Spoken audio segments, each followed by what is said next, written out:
Assalamualaikum warahmatullahi wabarakatuh. Kang Bro ketemu dengan IWB Cak sampai ngecek mic ya supaya takutnya nggak masuk udah ngoceh-ngoceh Kang Mas. Nah, teman-teman semuanya bergabung lagi dengan IWB Cak. Kenapa IWB hari ini walaupun sudah merilis video iseng-iseng tadi ya, kita sudah ngetes motor yang very cute and very lucu ya, CF Moto Papio. Tapi ternyata nggak banyak tertarik kayaknya sampean ya.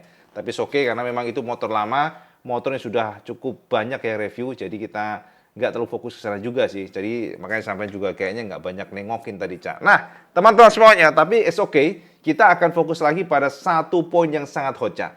Jadi per hari ini, beberapa jam yang lalu, informasi secara resmi dikeluarkan oleh Trackhouse Racing Aprilia Satellite Team yang mengumumkan bahwa mereka secara resmi mengontrak Ai Ogura sebagai pembalap mereka di tahun depan dan juga tahun setelahnya. Jadi Ai Ogura atau si Ogura ini dikontrak langsung oleh Trackhouse Racing dan Ogura mengalahkan Joe Roberts. Ini adalah sebuah kabar yang mengejutkan, Cak. Mengingat sampai untuk sendiri kita sudah membahas berkali-kali bagaimana selentingan rumor yang sangat kuat bahwa nantinya Ogura akan memiliki korelasi dengan LCR Honda. Jadi apa yang terjadi Kang Mas? Kok tiba-tiba ben ujuk-ujuk ternyata Ogura malah diikat oleh Aprilia. Jadi teman-teman semuanya tentu ini menjadi sebuah pembahasan yang sangat hot. Tapi di luar itu Kang Mas, Ogura betul-betul gembira. Jadi Ogura memutuskan untuk bergabung dengan Aprilia. Tentu saja pikiran kita pikiran ya mendo-mendoan Kang Mas ya. Ogura ini kan orang Jepang. Ogura ini memiliki korelasi dengan Idemitsu yang sudah menjadi sponsor sangat lama dengan LCR Honda, dengan Nakagami pastinya, Cak. Tapi kok dilala, Cak? Bagaimana mungkin Ogura secara resmi bergabung dengan Trackhouse Racing yang digawangi oleh David Brivio. Dan sama tahu sendiri, ikatan kontrak langsung 2 tahun. Jadi memang Trackhouse sepertinya sangat percaya dengan Ogura, dengan skill dan performa Ogura. Mengingat Ogura memang sangat bagus, Cak, di Moto2. Dan skill Ogura ini diapresiasi oleh Aprilia Trackhouse sehingga mereka secara resmi memutuskan untuk mentandemkan Ogura dengan Raul Fernandez. Artinya Kang Mas, ada pertanyaan yang memang saat ini kita tuh agak bingung ya. Kalau secara resmi Ogura gabung dengan Aprilia Trackhouse Racing, terus nangan di si Miguel Oliveira, kemana si Miguel Kang Mas? Bertepatan dengan pengumuman bahwa Ogura akan bergabung dengan Trackhouse Racing, ternyata ada kabar yang juga cukup menggembirakan sepertinya ya bagi tim dari Yamaha. Jadi pertanyaan yang terlontar dari kita, Cak, dengan bergabungnya Ogura, terus kemana Miguel Oliveira? Jadi Kang Mas, memang beberapa rumor mengatakan bahwa Oliveira sepertinya sudah ada deal-dealan dengan Yamaha Pramac Racing. Jadi teman-teman semuanya kan tahu bahwa Pramac secara official akan bergabung dengan Yamaha. Dan sama juga tahu sendiri bagaimana niat dari Oliveira, sepertinya ingin menjadi pembalap di pabrikan. Loh, Cak WP kan Oliveira ini gabung ke Pramac, yang notabene juga satelit tim, bukan factory team. Kok mau Oliveira? Jadi Kang Mas, memang kalau kita menggali secara dalam, Cak, iming-iming Yamaha kepada Pramac itu luar biasa. Pramac sudah diiming-imingi untuk disupport factory bike dengan spek A. Jadi nggak ada perbedaan Kang Mas antara tim factory nantinya, Monster Energy, dengan motor yang diberikan kepada Pramac Racing nantinya. Itu yang pertama, Cak.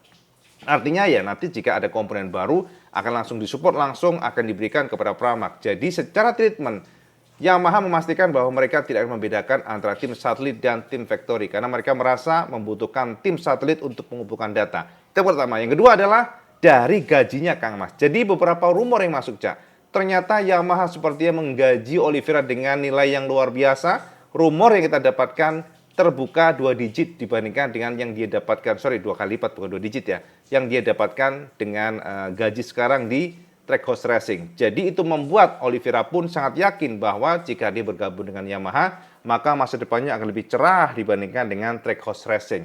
Itu rumornya tentunya, tapi kita juga harus tunggu dulu, sebab ya kita tahu sendiri ini kan hanya rumor yang belum tentu akurat, yang belum tentu terjadi. Apalagi sejauh ini Pramac memang belum mengumumkan konfirmasi siapa yang akan menjadi pembalap mereka tahun depan bersama Yamaha. Tapi dengan konfirmasi Ogura sudah resmi bergabung dengan Trackhouse Racing, maka itu sudah konfirmasi kejelasan bahwa pastinya Oliveira akan meninggalkan Trackhouse Racing Aprilia. Nah, teman-teman, untuk memberikan gambaran kesamaan semuanya, seperti apa feeling yang dirasakan oleh Ogura? Itu tentunya perlu kita share ke sampean sebab Ogura merasa sangat senang. Bunga Cak artinya Cak jadi gembira banget, dan berikut kata Ogura yang kita terjemahkan dari MotoGP betapa dia sangat senang akhirnya bisa naik ke MotoGP dan langsung diikat 2 tahun oleh Aprilia Trackhouse Racing dari 2025 hingga 2026. Berikut kata Ogura yang kita terjemahkan dari MotoGP. Pertama-tama, aku ingin mengucapkan terima kasih kepada semua orang yang menjadi bagian dari proyek ini dan semua orang yang mendukungku. Tentu saja ini adalah mimpi, langkah terakhir yang harus diambil. MotoGP adalah level maksimal yang bisa kalian raih. Jadi aku jelas sangat senang bisa sampai di sana. Aku sangat senang bisa balapan di kelas atas dan aku tidak sabar untuk melakukannya bersama tim Trackhouse Racing. Aku dapat melihat bahwa tim ini sangat kompetitif dan motornya sangat kuat. Dan sebagai pembalap, tugasku adalah melakukan apa yang aku bisa dengan semua yang aku miliki. Mentalitasnya selalu sama, tetapi aku senang menjadi bagian dari Trackhouse dan melangkah ke MotoGP bersama mereka. Aku hanya menantikan awal tahun 2025. Sekarang aku harus memikirkan kejuaraan dunia Moto2. Aku akan mencoba menyelesaikan tahun ini dengan cara terbaik yang aku bisa dan tiba dengan persiapan yang matang pada tahun 2025. Terima kasih semuanya dan sampai jumpa tahun depan. Itu kata Ogura Cak. Jadi Kang Mas, jika ini sudah official, maka Aprilia tahun depan akan memiliki beberapa pembalap top. Yang pertama Martin, kedua Enea Bastianini ini, dan Ogura walaupun rookie, semuanya percaya bahwa pembalap Jepang ini akan bagus di atas mesin Aprilia. Jadi kita lihat seperti apa tahun depan. Itu adalah kabar pertama Cak. Kabar kedua Oppo Cak IWP. Nah teman-teman semuanya, kabar yang super hot yang kedua adalah, tahu nggak sampean, ternyata diam-diam Honda sedang negosiasi dengan mantan direktur teknis dari KTM Ducati, yakni Fabiano Starlacini. Ini adalah sebuah rumor yang sangat mengejutkan Cak. Rumor yang membuat kita pun sangat penasaran bagaimana mungkin Fabiano Starlacini ini kok tiba-tiba negosiasi dengan Honda. Jadi teman-teman, sampean harus tahu bahwa Fabiano ini memang sosok yang sangat pengalaman. Sama tahu sendiri bahwa Fabiano adalah sosok atau orang teknis yang memang bergabung dengan Ducati selama 17 tahun, Cak. Ini adalah bukan waktu singkat, Kang Mas. Fabiano ini sangat tahu bagaimana pengembangan dari Ducati dari nol sampai dengan hingga sekarang. Jadi Fabiano bergabung dengan Ducati dari zaman masih menggunakan frame monocoque ya, dengan engine mereka yang memang sangat susah dikendalikan saat itu, hingga pada saat dia akhirnya memutuskan gabung dengan KTM di tahun 2021, Fabiano adalah sosok yang dipandang memiliki kontribusi besar untuk membuat Ducati makin kencang. Nah, KTM sebagai pabrikan, ya tahu sendiri ya, pabrikan memiliki ambisi sangat besar. Akhirnya KTM membajak Fabiano untuk bergabung dengan KTM. Yang menjadi masalah adalah gini, Kang Mas. Ternyata pada saat perjalanan bersama dengan KTM ada ketidakcocokan dengan pit bear. Jadi teman-teman harus tahu bahwa di KTM ini bagaimanapun ada hierarki ya. Jadi semacam kayak susunan dari tim racingnya yang langsung dipegang oleh ownernya. Kasarnya demikian. Dan teman-teman, beberapa rumor mengatakan bahwa Fabiano ini tidak terlalu cocok dengan pit. Dan itu yang membuat sepertinya ya Fabiano akhirnya memutuskan untuk hengkang dari KTM. Dan rumornya ya ini akan menjadi tahun terakhir Fabiano, dan Fabiano rumornya pula akan mencoba untuk, kita tahu ya alasannya adalah keluarga, family. Tapi teman-teman, ada beberapa rumor juga mengatakan bahwa Fabiano ini tidak bisa bersama KTM lagi, kira-kira tidak deal dengan dana, Cak. Jadi secara salary atau gaji ataupun kontrak yang diberikan oleh KTM jauh dari harapan Fabiano. Itu dua rumor yang memang saat ini ditampik atau ditolak oleh Pit. Pit Bearer mengatakan bahwa bukan itu masalahnya, tapi memang Pit tidak menjelaskan secara gamblang apa yang terjadi, sebab pada saat kemarin Cak, si Pit atau bos dari KTM ini memberikan konfirmasi ke media bahwa kenapa Fabiano keluar dari KTM. Jadi tahun ini akan menjadi tahun terakhir dia bersama KTM. Ada beberapa rumor yang mengatakan, ya kata dia nih, kata si Pit ya, yang pertama rumahnya terlalu jauh dari Italia ke Austria, itu membuat ya Fabiano kurang nyaman. Kalau menurut IWB sih kayaknya nggak make sense ya, sekelas orang yang sudah passion ya di technical, itu kayaknya nggak mungkin deh Cak, gara-gara jarak ya, gara-gara keluarga tiba-tiba keluar dari KTM. Itu yang pertama. Yang kedua, memang Pit memberikan konfirmasi bahwa dia tidak bisa mengutarakan apa yang menjadi alasan. Jadi yang jelas informasi dari Pit adalah ya, kata dia nih, ada hal tertentu yang tidak bisa membuat mereka dilanjutkan. Berikut kata Pit Bearer yang kita terjemahkan dari MotoGP. Jarak dari rumahnya cukup jauh dari sini Austria. Merupakan poin yang perlu dipertimbangkan, tetapi aku tidak ingin menggunakannya sebagai alasan utama. Memang kami tidak dapat menyetujui hal-hal tertentu, cara untuk melanjutkan, dan itulah alasan kami sepakat untuk berpisah. Nah, itu konfirmasi dari Pit. Nah, teman-teman, yang menjadi isu hot di luar daripada ini tentunya, ternyata ada beberapa rumor yang mengatakan ya, dari Motorsport juga memberikan konfirmasi bahwa sepertinya Fabiano sudah negosiasi dengan HRC. Jadi setelah keluar dari KTM, sebelum dia balik lagi ke rumahnya, ibaratnya informasi rumor yang kencang mengatakan bahwa Fabiano sedang negosiasi dengan Honda Racing. Jadi yang menjadi masalah adalah begini, Cak. Honda Racing ini kan memiliki kekuatan dari orang-orang Jepangnya yang dominan. Apakah nantinya Fabiano akan bisa masuk betul-betul, ataukah memang ada negosiasi-negosiasi khusus termasuk juga gaji dan posisi, kita belum tahu. Tapi yang jelas, Cak, jika memang Fabiano betul-betul ke HRC, ini akan menjadi good news buat Honda pastinya, Cak. Ini adalah sebuah inputan yang betul-betul akan mampu memboosting Honda, karena bagaimanapun ilmu yang didapatkan Fabiano akan berguna bagi Honda untuk mengembangkan mesin RCV. Karena kita tahu bagaimana pengalaman Fabiano bersama Ducati cukup lama dan juga KTM, sehingga Fabiano ini akan tahu bagaimana membuat motor kencang. Karena kita tahu sendiri bagaimana progres KTM dan juga Ducati yang memang luar biasa, Cak. Dan teman-teman semuanya, ini juga hot ya. Pastinya kita semuanya tahu bahwa Marquez ini adalah pembalap yang sering crash. Akan tetapi juga ternyata ada lagi pembalap yang juga banyak crash. Jadi teman-teman, IWB sudah mengkompilasi siapa-siapa saja raja crash tahun ini. Jadi ternyata siapa menyangka, Cak, bahwa raja crash tidak terbantahkan, masih tetap yang itu. Penasaran? Berikut raja crash atau kompilasi crash tahun ini per bulan Agustus tahun ini. Siapa-siapa saja yang crash dan berapa kali crash, sampai intip saja presentasi IWB berikut ini, Cak. Nah, teman-teman, inilah data yang bisa kita kumpulkan bagaimana Marc Marquez ternyata menempati sebagai pembalap raja crash di tahun 2024. Jadi data ini adalah data dari tahun 2021, 2022, 2023 hingga 2024. Jadi dengan data ini akhirnya pun kita paham bahwa Marquez memang raja crash. Dan ternyata, Cak, record ini masih dipegang oleh Marc bahkan di tahun ini sekalipun bersama Ducati. Nah, teman-teman semuanya, di tahun 2021 Marc yang masih bersama Honda tentunya mengoleksi 22 crash atau drosser, Cak. Kemudian di tahun 2022 sedikit lebih jarang crash, di mana dari 22 kali, maka tahun 2022 Marquez crash 18 kali.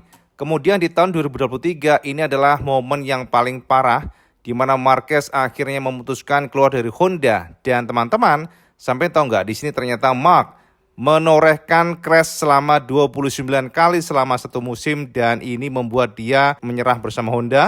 Crash yang kita perhatikan di sini adalah crash yang sangat-sangat banyak pastinya. Dan kemudian di tahun ini bersama Ducati, siapa menyangka ternyata Marquez tetap menjadi raja crash, dan ini tak terbantahkan. Sementara kedua, Cak, Marquez hanya bisa ditempel oleh Pedro Acosta. Sebagai rookie pastinya ya cukup maklum ya, Kang Mas ya. Sebagai rookie, Pedro Acosta menorehkan 12 kali crash di musim ini. Ya, untuk yang tahun-tahun sebelumnya not available pastinya kan memang belum gabung ke MotoGP. Kemudian ketiga ternyata Binder, Cak. Binder mengoleksi 12 kali ya crashnya ya, bersama dengan Pedro sama saja. Sementara di tahun sebelumnya itu 15, 9, ya 9, jadi nggak terlalu banyak, Cak. Kalau dibandingkan dengan Marquez, jelas ini jauh banget. Jadi memang kita fokusnya di tahun 2024 supaya kita mendapatkan gambaran siapa yang nomor 1, 2, dan 3. Yang keempat adalah Joan Mir dengan 10 kali, Kang Mas ya. Lalu di belakangnya lagi Marco Bezzecchi. Tahun ini suffering banget dengan GP23. Kemudian diteruskan oleh Johann Zarco yang sama-sama 10 kali crashnya, Cak. Bezzecchi sebenarnya crashnya ini lebih banyak tahun sebelumnya, 2023. Namun memang 2023 adalah momen emasnya Marco, di mana Marco saat itu bisa betul-betul menunjukkan bahwa dia pembalap kencang bersama GP22. Namun di GP23 dengan 2024 ya musim ini ternyata dia suffering. Dan jika kita lihat record Marco Bezzecchi ini cukup banyak crash di tahun 2022 dengan 23 kali. Jadi untuk yang crash ini yang 2022 ya, Cak, ya ternyata raja crashnya bukanlah Marquez, Cak, tapi ternyata justru malah Bezzecchi, Kang Mas. Nah, kemudian kita melompat ke Zarco 10 kali dan Alex Marquez 9 kali, Kang Mas. Dia sama dengan Miller, kemudian juga kalau kita perhatikan di belakangnya Rata-rata sebenarnya kalau kita lihat tahun ini jauh lebih ya sedikit ya crashnya Cak ya, dibandingkan dengan tahun sebelumnya. Kemudian untuk Maverick Vinales crash 8 kali, baru Alex Green dengan 8 kali pula. Lalu Morbidelli yang kita lihat kurang perform tahun ini dengan 8 kali crash, disusul Jorge Martin yang 7 kali. Lalu Alex Spargaro 7 kali crashnya, Fabio Di Giannantonio 7 kali pula, Augusto Fernandez 6 kali dan Raul Fernandez 6 kali. Nah, yang sangat istimewa Cak, dari kacamata IWB adalah Pecco, Kang Mas. Jadi Pecco ini adalah pembalap yang kita lihat termasuk jarang crash ya dibandingkan dengan pembalap lainnya, yang top lainnya. Jika kita lihat juga pada, nah ini dia Cak, pada record di tahun sebelumnya ya, di record tahun sebelumnya pun Pecco ini cenderung sedikit sih crashnya Cak, dibandingkan dengan pembalap lainnya. Nah kemudian juga sama Cak, Enea Bastianini dan juga Fabio Quartararo ternyata mengoleksi crash yang cukup sedikit, bersama juga Nakagami dengan 5 kali crash di tahun ini. Baru Miguel Oliveira, Luca Marini 3 kali. Nah, Luca ini memang cukup jarang crash ya. Manajemen crashnya termasuk sangat dikit banget. Jadi dia nggak banyak merusak motor, Cak. Jadi jika kita lihat dari data ini, maka bisa kita simpulkan bahwa the king of crash masih dipegang oleh Marc Marquez, Kang Mas. 15 kali. Kemudian kedua 12 kali Pedro, Brad Binder 12 kali. Jadi runner up-nya adalah Pedro dan ketiga ada Brad Binder. Itu Cak, informasi buat sama semuanya. Raja crash di tahun ini, Cak. Nah, itu Kang Mas. Jadi ternyata Raja King of crash, King of Drosor masih Marc Marquez, Kang Mas. Ya, sahabat tahu sendiri bagaimana Marquez yang memang selalu kayaknya ya, kalau kita perhatikan kurang tenang ya kalau di atas motor. Jadi kita bandingkan dengan Pecco jauh banget, Cak. Kalau Pecco jarang crash, sementara Marquez sering kali crash, ya sering kali merusak motor lah bahasanya, Cak. Jadi gitu ya teman-teman ya. Kita berdasarkan data, kita nggak hanya ngemeng, jadi ternyata memang Marquez masih still king of Drosor, Cak. Oke, nah yang paling terakhir banget, Cak, sama tahu kan bahwa kita bahas GP23, GP24 ini memang cukup santer ya. Nggak hanya kita sih, sebenarnya kita kan mengambil informasi dari sekitar pedok. Alex Marquez yang mengkritisi Ducati, bahkan Alex pun mengatakan ya sedikit menyindir Gigi Dalina, kalau bisa udahlah liburan aja lah ya, biar nanti ada pergeseran yang membuat GP23 bisa lebih mendekati GP24. Dan ternyata Cak, kritikan ini Cak, maksudnya kritikan ini ternyata dijawab oleh Ducati, dan lewat Gigi Dalina mereka menegaskan bahwa GP23 akan terus dikembangkan dan mereka akan fokus untuk mencoba mengembangkan atau memperbaiki sisi mana yang kurang dari GP23, karena saat ini memang gap antara GP23 dan GP24 semakin jauh, Cak. Itu kata Gigi Dalina. Langsung Cak, orang ngarang-ngarang Kang Mas. Jadi kalau sampean komen, wah dari kemarin GP23, GP24 loh Kang Mas, ini memang faktanya. Kalau sampean malah menolak namanya fakta, sama namanya fansboy berat yang buta terhadap sesuatu fakta. Nah, berikut kata Gigi Dalina yang kita terjemahkan, yang IWB terjemahkan dari MotoGP. Seperti biasa, semuanya berawal dari pemahaman mekanisme dan masalah tertentu. Ketika kalian memahami hal-hal tertentu, maka akan lebih mudah untuk menerapkan solusi. Jadi apapun yang dapat kami tingkatkan pada GP23 akan kami lakukan dan akan terus kami lakukan selama sisa tahun ini. Seperti biasa, kami mencoba mengatasi masalah dan aku pikir kami telah melakukan pekerjaan dengan baik. Kami benar-benar sukses meningkatkan GP24 di area yang membuat GP23 sedikit terlihat lebih lemah. Itu terlihat di sini di Silverstone, tetapi juga di trek-trek lainnya. Aku harus mengatakan bahwa orang-orang Ducati telah melakukan pekerjaan yang sangat baik. Itu kata Gigi Dalina. Yes, Kang Mas. Jadi jelas ya, Gigi pun memberikan penegasan bahwa GP24 sudah meningkat luar biasa dan meninggalkan kemampuan dari GP23. Jadi itu dikonfirmasi oleh Gigi. Dan memang betul, Cak, kalau kita komparasi siapa yang bertengger di posisi 1, 2, 3 klasemen sementara semuanya GP24. Jorge Martin, ya, kemudian Pecco Bagnaia, lalu Enea Bastianini, dan baru setelah itu Marc Marquez yang menjadi pembalap terbaik di GP23. Jadi artinya Marquez ya memang masih Marquez, Cak, masih the best lah di GP23.